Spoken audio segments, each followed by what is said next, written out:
Кеше футболдан Қазақстан премьер-лигасының алғашқы кезеңі аяқталды. Енді 22 турдың қорытындысы бойынша үздік 6 команда жүлделі орынға таласады. Кеше Қайрат сырт алаңда Атыраудан 3-0 есебімен басым түссе, Ордабасы Қайсарды жеңді. Есеп 2-1.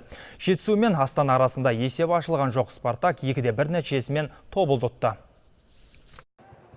Премьер-лиганың алғашқы айналымында Ақтөбе озды. Ел чемпиондары 22-ші турда Таразды қабылдап, 2-0 есебімен жеңіске жетті.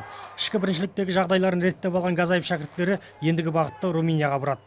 Ақтөбе сәрсенбі күні Стиаумен чемпиондар лигасының 3-ші іріктеу кезеңіндегі қарымта ойындарын өткізеді. Тараз қақпасына жауапсыз 2 доп соққан алаң иелері кездесу тағдырын алғашқы таймда шешіп тастады. 32-ші минутта Роберт Арзуманян есеп ашса, тайм соңына қарай Марат Хайруллин нәтижені еселей түсті. Ақтөбе чемпиондық атақтарын қорғап қалуға бел буса, Тараз төменгі топқа түсіп қалмауды ойлайды. Басты назарды Еуропа лигасына бұрған Шахтер ел біріншілігінде ұпай жоғалтты. Қарағандыда ертісті қабылдаған кеншілер командасы екінші құрамдағы футболшыларды алаңға жіберген еді. Алайда Кумуковтың жоспарын Павлодар ойыншылары бұзды.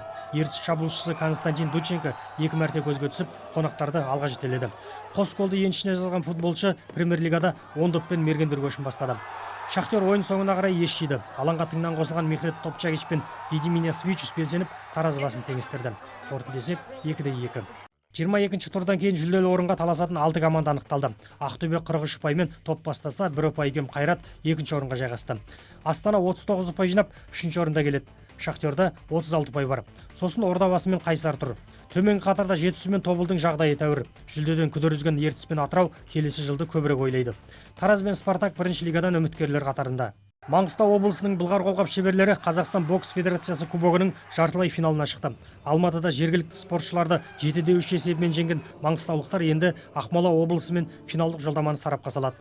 Ең жеңіл салмақта шаршалаң иесі Бағдат Тойлыбаев Қуанышбай Сәсенбаевқа жол берді. Артынша Әнуар Мұзапаров Бастыбек Бердіқожаевты жеңіп Тараз басын теңестірген.